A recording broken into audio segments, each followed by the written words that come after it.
안녕하세요. 복덕방 기자들의 이데일리 이윤화 기자입니다. 오늘은 서민세무회계의 이지민 세무사님과 함께 상생임대주택에 대해서 알아볼 건데요. 안녕하세요, 세무사님. 안녕하세요.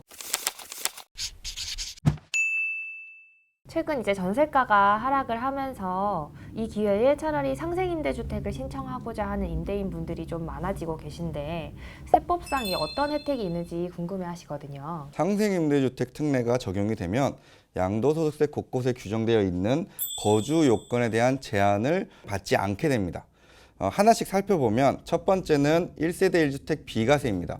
현행 1세대 1주택 비과세는 1세대가 1주택을 2년 이상 보유를 하면 12억 원까지는 비과세 혜택을 받을 수 있게 됩니다.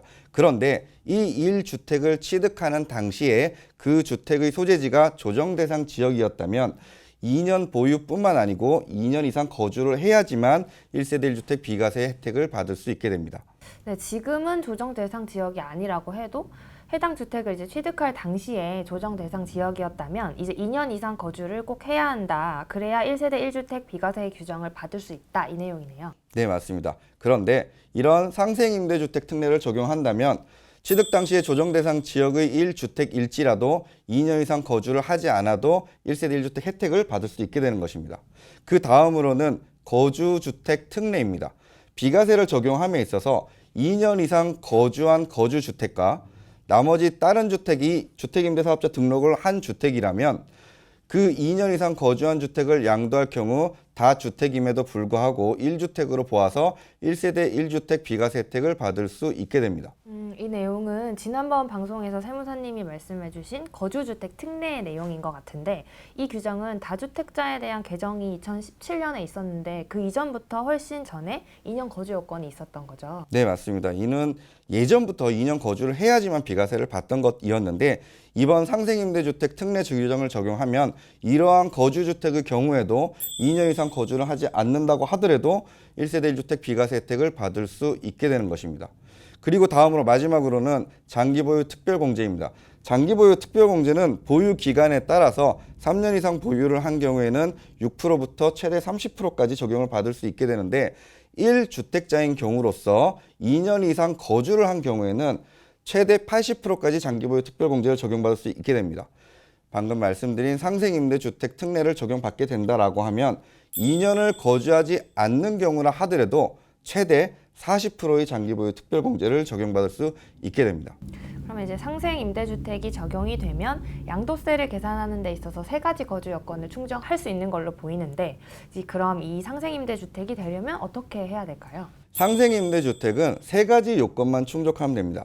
첫 번째는 직전 임대차 계약에 따른 그 임대 기간이 1년 6개월 이상이어야 되고 새롭게 임대차 계약을 체결할 때 그 임대료 등 상승률이 5% 이하여야 됩니다. 그리고 새롭게 계약한 즉 상생 임대차 계약에 따른 임대 기간이 2년 이상이어야 됩니다. 요건은 간단하지만 이 간단한 요건이 다양한 사례를 만들고 있습니다. 여기에 대해서 말씀해 주셨듯이 좀 디테일하게 문의를 주시는 내용이 많아요. 하나씩 여쭤보겠습니다. 먼저 이 직전 임대차 계약은 매수할 때 좀 승계받은 것도 임대 계약이 가능한 건지? 아닙니다. 직전 임대차 계약은 취득 후에 매수자가 직접 임대차 계약을 체결한 계약만 직전 임대차 계약으로 인정받을 수 있습니다. 전 소유자가 이미 취득을 한 그 계약 자체는 직전 임대차 계약이 아닙니다. 그렇군요. 그러면 청약을 받은 경우도 있는데 이런 아파트에 계약금이랑 중도금을 제가 납부를 하고 잔금만 남은 상황인데 여기서 임대차 계약을 체결한 경우는 어떤가요? 이게 소유주가 아니라 본인이 계약을 직접 한 거니까 혹시 직전 임대차 계약에 해당하는지 궁금하거든요. 이 경우도 그렇지 않습니다. 이 경우는 본인이 계약을 했다 하더라도 분양권을 같은 경우는 잔금을 다 청산하거나 실제로 입주한 때를 취득일로 보는데 그 취득 전에 계약을 체결한 것이므로 직전 임대차 계약으로 보지 않습니다. 일반적으로 분양권 같은 경우는 계약금, 중도금을 내고 잔금 치르기 전에 임차인을 구해서 임대차 계약을 체결하고 그 임대차 계약에 따른 계약금과 중도금, 잔금으로 잔금을 치르는 게 일반적입니다. 그런데 이렇게 계약을 하면 취득 전에 임대차 계약을 체결한 걸로 보아서 상생임대주택 특례를 적용받을 수 없게 되는 것입니다. 그러면은 취득 전에 임대차 계약을 체결했지만 임대 개시일을 취득 이후로 계약하는 경우에는 혹시 인정받을 수 있나요? 네. 이것도 사례가 최근에 나온 사례인데 계약은 취득 전에 했지만 그 임대 개시를 취득 이후에 했으면 되는 거 아니냐. 하지만 국세청 해석에서는 취득 전에 계약을 한 것은 직전 임대차 계약으로 애초에 허용하지 않습니다. 따라서 계약을 취득 이후에 임대를 개시한다 하더라도 그 전에 취득한 것에 대해서는 직전 임대차 계약으로 인정하고 있지 않습니다. 그럼 정리를 해보면 반드시 취득일 이후에 임대차 계약을 체결을 해야 하네요. 그러면 조합원 입주권의 경우에도 있는데 이게 원조합원의 경우에는 취득일이 이전에 취득한 종전 부동산의 취득일로 보잖아요. 그러니까 이 기간에는 이제 만약에 재건축이 들어가면 그 공사 기간 내에 임대차 계약을 체결했을 때 괜찮지 않을까 이런 생각이 들거든요. 네, 이 경우는 가능합니다. 재건축 조합원, 원조합원의 경우에는 세법에서 종전부동산의 취득일을 그 조합원 입주권의 취득일로 보고 신축주택도 그 취득일로 보고 있습니다. 따라서 아직 신축주택이 준공되지 않은 공사 중의 기간이라도 하더라도 그 경우에는 임대차 계약을 체결한 것을 직전 임대차 계약으로 보고 있습니다. 분양권과 아주 유사하지만 재건축에 따른 원조합원 입주권의 경우에는 다르게 본다고 알고 계셔야 됩니다. 네, 그러면 원조합원인 경우에는 주택 취득, 즉 준공 전에 임대차 계약을 체결해도 인정받을 수 있다 이렇게 기억을 하시면 될 것 같고요. 이번엔 부부 공동명의로 취득한 경우입니다. 공동명의로 취득한 다음에 임대차 계약을 체결했는데 이후에 단독명의로 이제 증여가 된다면 어떨까요? 취득일 이후에 직전 임대차 계약을 체결하는 것이 원칙이지만 방금 말씀하신 것으로 세대 기준으로 판단을 해야 합니다. 이미 동일 세대원이 취득한 이후에 직전 임대차 계약을 체결하고 그 동일 세대원 간의 지분 변동으로 취득일이 변경된 경우에는 그때는 직전 임대차 계약을 허용하고 있습니다. 예를 들어서 방금 말씀하신 것처럼 부부가 공동 명의로 주택을 취득하고 그 이후에 임대차 계약을 체결한 이후에 부부 일방이 다른 한쪽으로 증여를 한 경우 취득일은 분명히 임대차 계약 체결 이후에 취득일로 바뀌었지만 세대 기준으로 보면 이미 취득한 이후에 임대차 계약을 체결한 것이기 때문에 그 이후에 변동됐다고 하더라도 직전 임대차 계약을 허용하는 것입니다.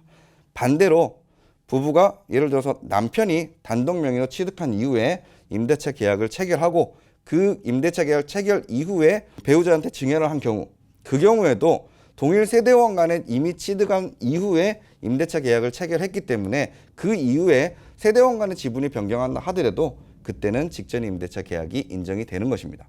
네, 동일 세대원 간의 변동은 직전 계약에 영향을 주지 않는다 이렇게 보면 되는데 그럼 반대로 동일 세대원이 아닌 경우도 있는데요. 각각 별도 세대인 공동 명의의 주택을 취득을 한 다음에 이제 임대차 계약을 체결하고 이후에 단독 명의로 매매를 진행한 경우는 어떻게 되나요? 동일 세대원이 아니라 별도 세대원 간의 공동 명의로 취득을 한 이후에 직전 임대차 계약을 맺었다면 그때는 각각 별도 세대원 간의 요건을 따져봐야 됩니다. 예를 들어서 별도 세대원인 형제가 돈을 모아서 하나의 주택을 취득하고 임대차 계약을 체결했습니다. 나머지 요건을 다 충족한 이후에 처분을 하면 1세대 1주택 비과세 요건, 직전 임대차 계약도 인정이 되고 상생임대주택 특례도 적용이 될 것입니다.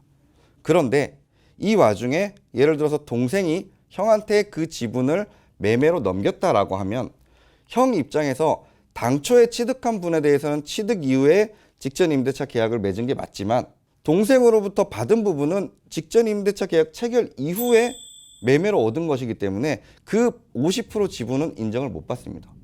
나중에 형이 처분을 하게 된다라고 하면 당초에 취득한 그 부분은 1세대 1주택 비과세 특례를 받을 수 있을지 몰라도 동생으로부터 매수한 그 지분에 대해서는 상생임대주택 특례를 적용받을 수 없게 되는 것입니다. 다음으로 임대료 5% 인상 요건도 있는데요. 임대료뿐만 아니라 이제 보증금도 해당이 되는 거예요. 네, 맞습니다. 임대료를 올린다면 임대료 상승률에 대해서 5% 이하여야 되고 임대 보증금을 올린다면 보증금 상승률이 5% 이하여야 됩니다. 그런데 임대료를 낮추고 보증금을 올리는 경우도 있을 것이고 보증금을 낮추고 임대료를 올리는 경우도 있을 것입니다. 이때는 법이 정한 산정률에 따라서 환산 보증금을 계산한 다음에 5% 이상 인상 여부를 판단해야 됩니다. 법에 정한 그 산정률은 시시각각 바뀌기 때문에 항상 전환하는 그 시점에 산정률이 얼마인지 확인해야 되고, 참고로 현행 산정률은 5.5%입니다. 이번엔 상생임대차 계약 기간에 대해서 물어보겠습니다. 이 상생임대차 계약은 언제까지 해야 하나요? 현행 소득세법에 따라서 상생임대차 계약은 2024년 12월 31일까지입니다. 즉 지금 방송을 2023년 6월에 하고 있으니 내년 말까지입니다. 따져보면 직전 임대차 계약 기간이 1년 6개월이어야 되고, 법에 따르면 상생임대주택을 바로 이어서 상생임대주택 계약을 체결한다고 해도 2024년 12월 31일까지이니 적어도 2023년 6월 이때까지는 직전 임대차 계약을 체결해야만 1년 6개월을 충족할 수 있겠죠.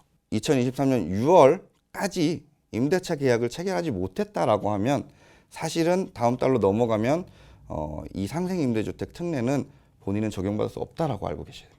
그런데 이제 만약에 소유자는 이 계속 임대 기간을 유지를 하고 싶은데 임차인의 사정으로 퇴거를 해서 이런 기간을 충족하지 못하는 사례도 있잖아요. 이럴 땐 좀 안타까운데 이럴 때 어떻게 해야 하나요? 네, 맞습니다. 임대인은 계속해서 그 요건을 채우고 싶은데 임차인의 사정 때문에 퇴거하는 경우가 있어서 이번 소득세법 시행령 개정으로 인해서 임차인의 사정으로 계속해서 임대를 할 수 없는 경우에는 과거의 그 보증금 그리고 월세가 인상되지 않은 수준으로 임대를 한다면 그 기간을 통산해서 보도록 하고 있습니다. 네, 그렇군요. 이제 시행령 개정으로 좀 더 규정이 완화된 셈이네요. 이번 시간에는 상생임대주택에 대해서 좀 자세히 알아봤는데요. 비과세 등 혜택을 받기 위해서는 오늘 세무사님이 짚어주신 내용을 좀 잘 기억하고 활용해야겠습니다. 그러면 저희는 다음 시간에 찾아뵙겠습니다. 감사합니다.